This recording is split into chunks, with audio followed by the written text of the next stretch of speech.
Hi, good morning, everyone. This morning, we passed a very grim milestone with respect to our COVID-19 activity. We now have had 1,000 COVID-related deaths in the Roanoke City Alleghany Health Districts. And while this isn't unexpected, it certainly is devastating. We've lost 1,000 mothers, fathers, brothers, sisters, neighbors, friends. It's really remarkable how COVID continues to take a toll on everyone in our community.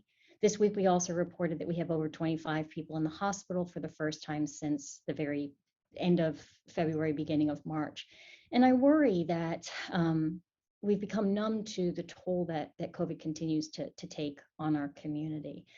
I think it's important that we also recognize that this is happening, that this grim milestone is happening at a time where our cases are increasing, our hospitalizations are increasing, and it is very likely, although I can't predict the future, we do think that it's very likely that some of our jurisdictions will revert to red or high risk transmission in the next week or 2 weeks. And that's probably likely of most of our jurisdictions, if not all of our jurisdictions. So I hope that people take this time to reflect on where they are.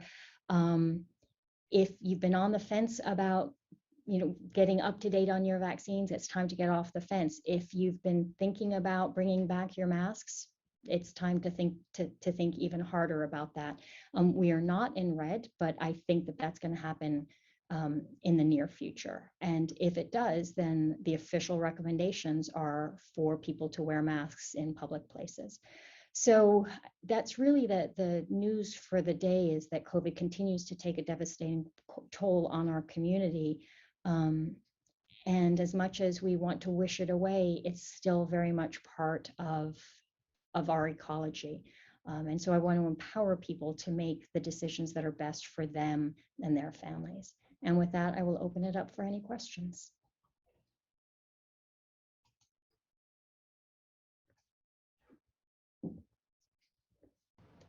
Dr. Morrow, it's Leanna with WDBJ7. I know you had mentioned previously, we've talked before about how COVID death data is typically delayed. Would you be able to give us a sense of just how recent some of these deaths are? I mean, are the numbers that are contributing to that 1,000 number, have they happened within the last month, or are these ones that the data did not catch up until now, but may have been from months ago? Just to give us a sense of the trend over time, I guess. That's a great question. I don't have any answer for one particular case, that took us from 999 to 1,000.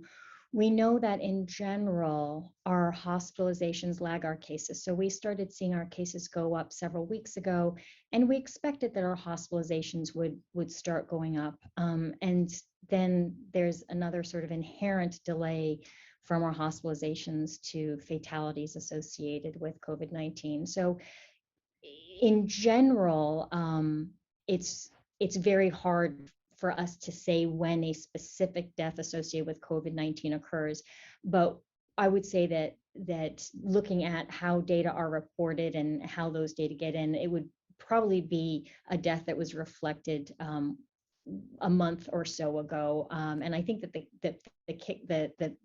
the kicker for all of this is that we are in an upward trajectory. And so we should expect to see more hospitalizations and more deaths associated with COVID-19. And I just view this as just a grim reminder that COVID is still here. Our hospitalizations are up. And so we were sitting at 10 to 12 hospitalizations on any given week in the past couple of weeks to 27 hospitalizations this past week. And so we know that there are more deaths associated with it, and that number, unfortunately, is going to continue to increase. In general, when we look at the circulating strains of these particular strains of Omicron, so BA2 and BA2121, they do seem to be more mild, and I think that that's great news. But for people who are immunocompromised, people who are older, even a less virulent strain of COVID-19 can be devastating. And so we just want to make sure that the public is aware the ongoing toll that COVID is having on our community. Thank you, Dr. Murrow. And a follow-up to that, because we do have a question from a viewer just asking again if you might clarify for us the data related to hospitalizations. Are each of those counts individuals who entered the hospital because of COVID, or does it also include people who went to the hospital for maybe something else, a broken ankle, and they also happen to have COVID? Yeah, that's a great question. And it's a combination. So really it's anyone who's hospitalized, who's identified as having COVID. Some of those are direct COVID-related hospitalizations, and some of them are not. But regardless, so I think that that's a great question that I don't have an exact number. I can't say that 20 are direct COVID hospitalizations and 7 are people who were hospitalized who tested positive for COVID. I don't have those data available to me. But what I do have are the trends, and the trends are that the same way that we've been counting. The trends are pretty remarkable at how much the cases have increased. Now, we're not at the 200 cases or hospitalizations that we were seeing back in January, and hopefully we will never get to that. So I think it is important to keep in mind that the current circulating strains do appear to be less virulent. They're people who get it are more likely to have milder symptoms, and that's wonderful, wonderful news. On the other hand, while we reported 666 cases of COVID this past week, we know that that number is dwarfed by the number of people who are taking home tests who we're not even counting. So it kind of goes both ways, if that makes sense. Thank you. Sure. Dr. Murrow, Joe DeShiel with WDBJ. Mm-hmm.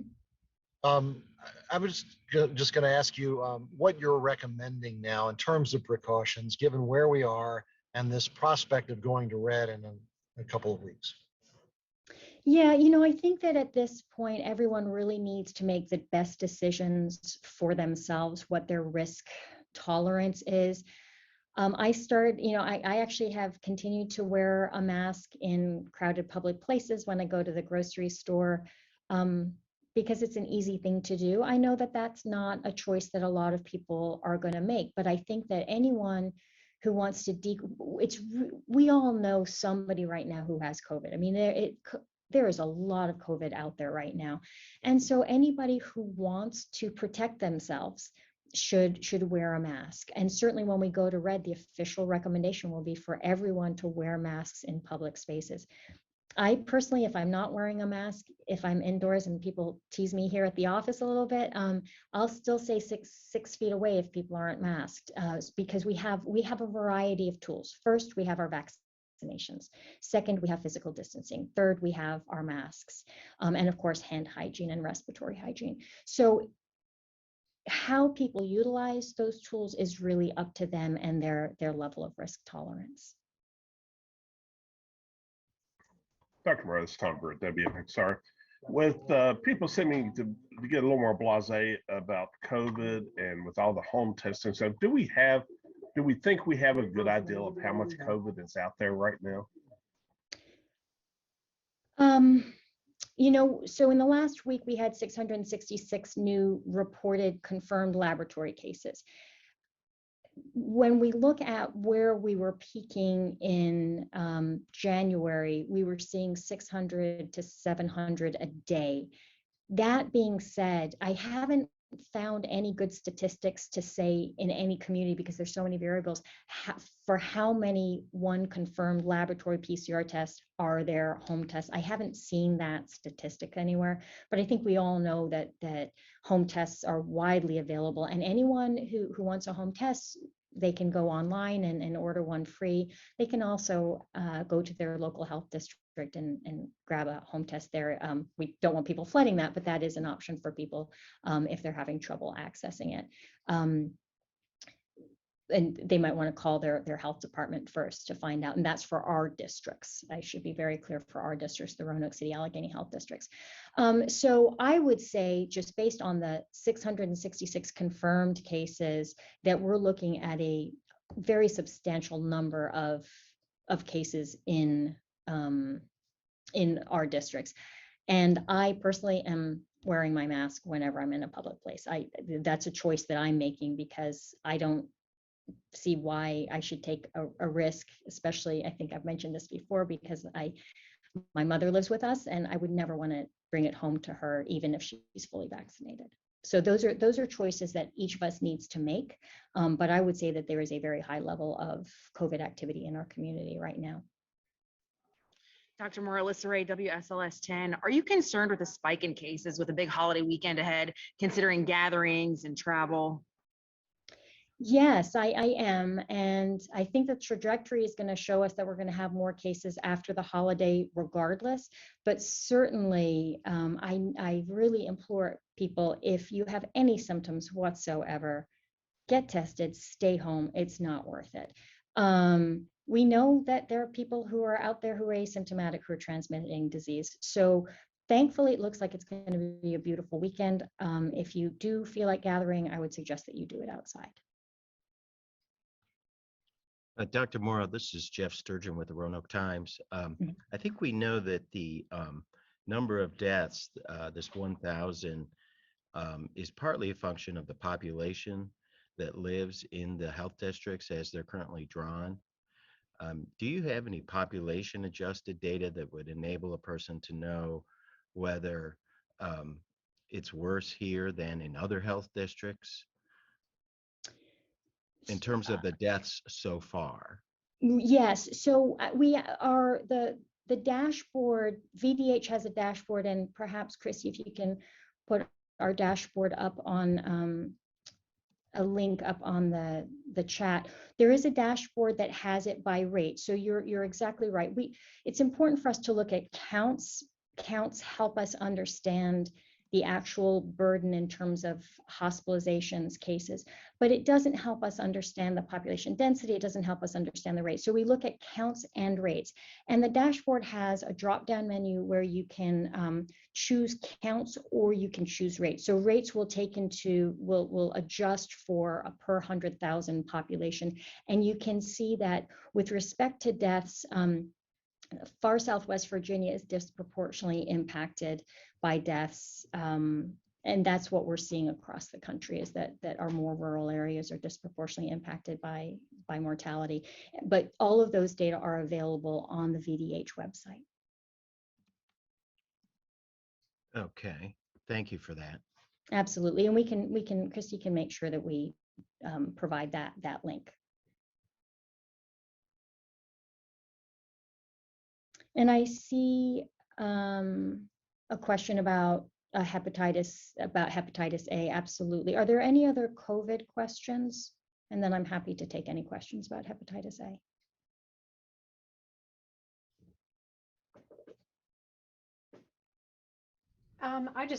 We've talked before about how watching the UK numbers, and so this increase that we're seeing now was anticipated. Now that you're getting some data to show you what it actually looks like, how does it compare with what was anticipated or forecasted? You know, I think that forecasting is always really challenging. We need to look at all of our assumptions, and then we need to do basically a sensitivity analysis on those assumptions. I think that we're on par with where we thought we would be.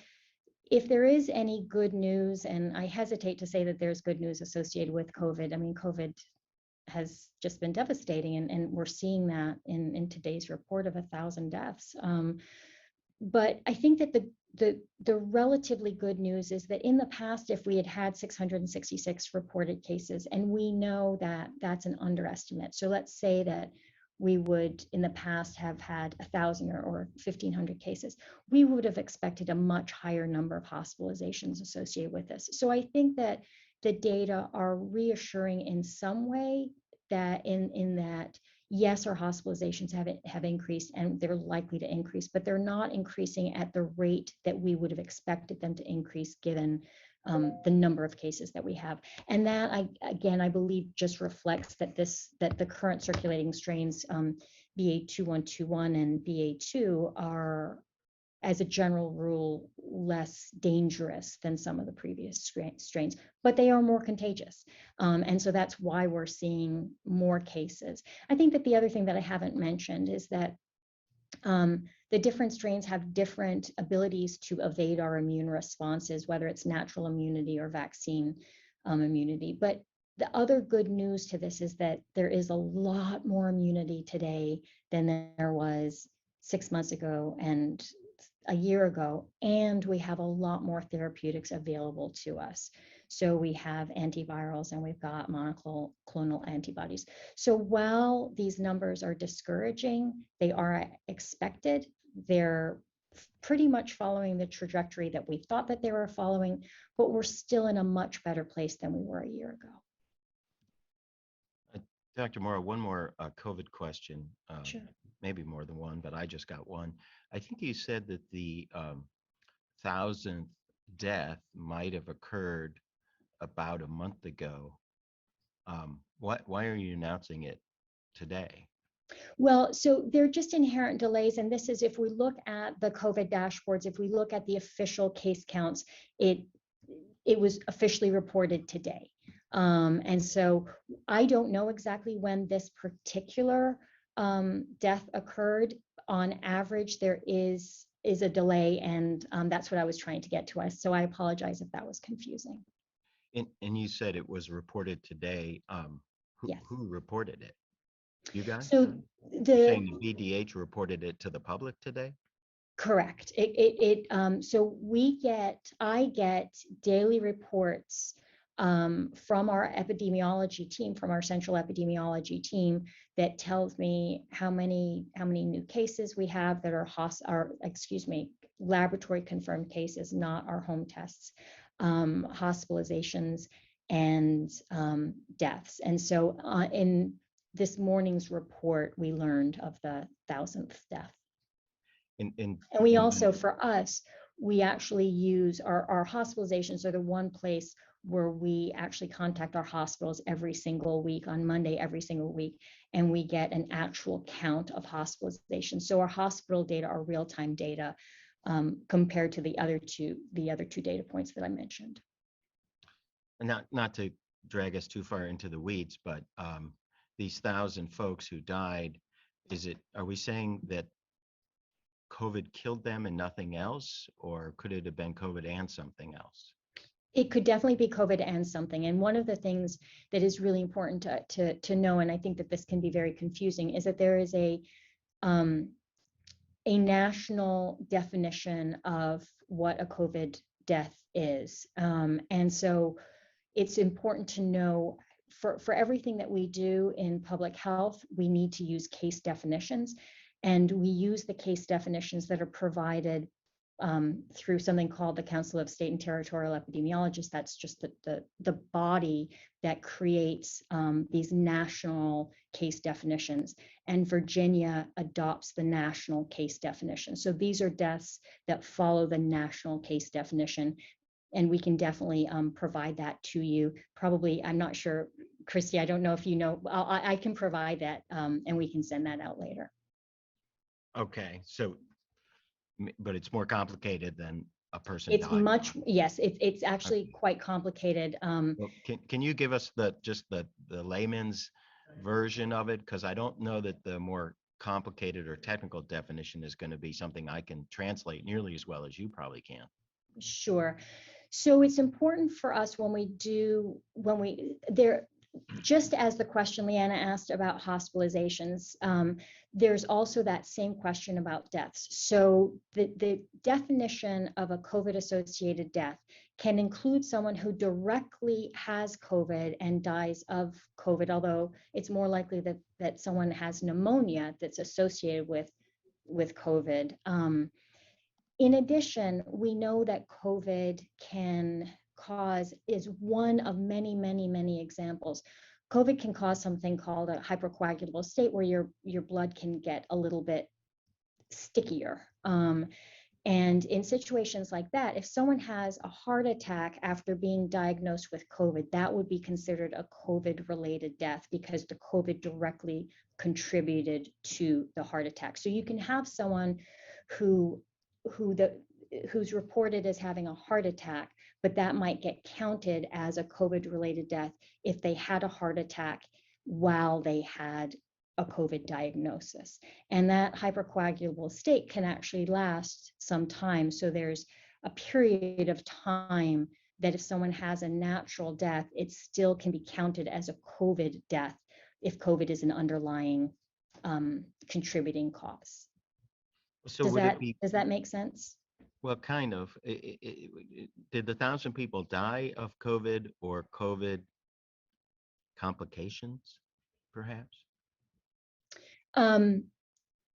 So it's going to include people who died of COVID and people who died of something else that is a result of a consequence of COVID or a potential result of a consequence of COVID. So it's a broader definition than people who, it's a broader definition than someone who died specifically of COVID within the first 7 days of getting diagnosed, if that makes sense. And that's because we know that COVID itself increases mortality associated with other underlying diseases. Again, heart attacks are probably the clearest example. So it's going to include both of those. It's going to include people who died directly as a result of COVID and people who died indirectly as a result of COVID.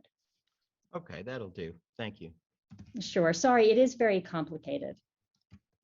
And it's I think that's why it's so important for us to know that this is a standard definition that is used across the country, and that our epidemiologists at the central office level are evaluating each and every one of these cases.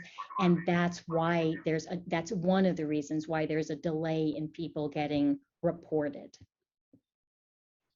Dr. Moreau, does the dashboard have any breakdown of the 1,000 deaths as to maybe age, vaccination status, and things of that nature?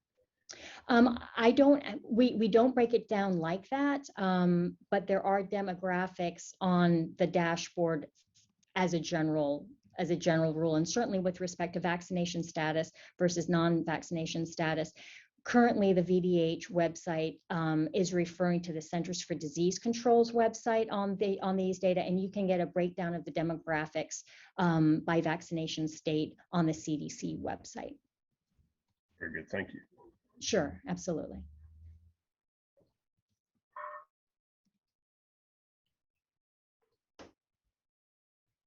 And Christy put a clarification. Okay. So thank you, Christy. So moving on to hepatitis A. Bill, it looked like you had a question about the hepatitis A situation.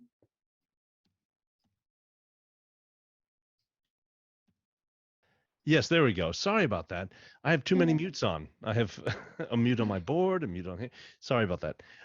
So yes, as far as the recent restaurants that have reported a employee having hepatitis A, what is the status of those employees as best you can with confidential with privacy issues?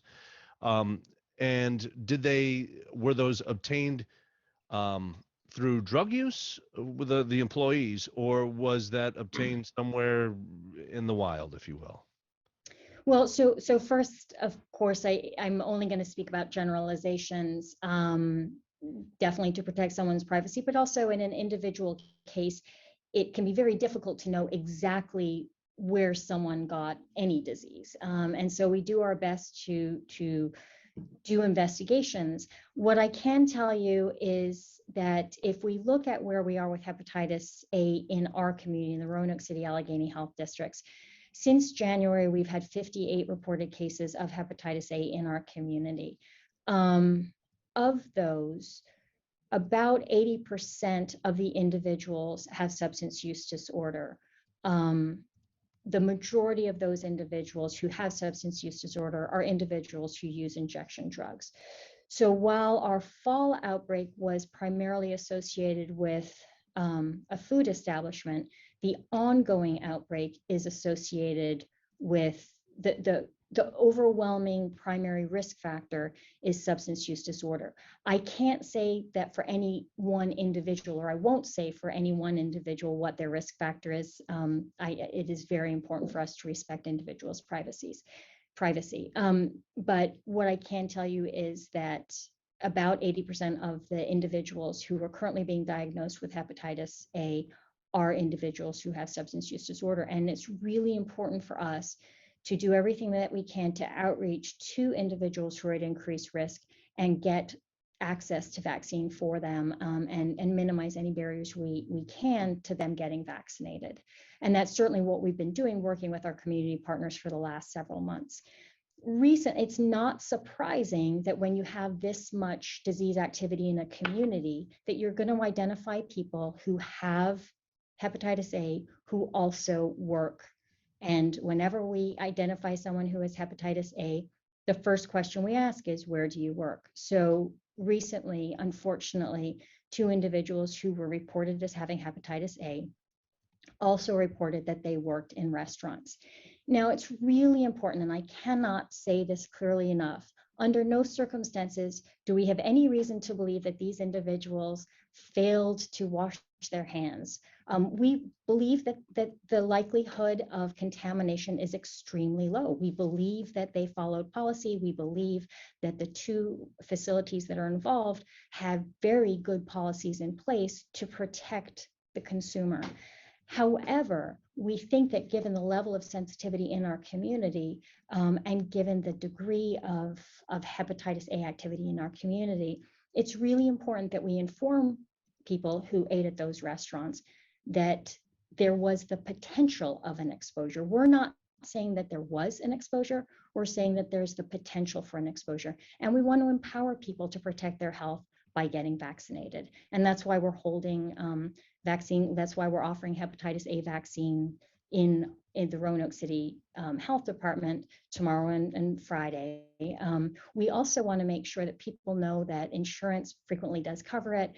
And if you have insurance, please try to get the hepatitis A vaccine at your primary care provider's office or at a pharmacy. They also carry hepatitis A vaccine so that we can provide our vaccine to those who really do have barriers in accessing it.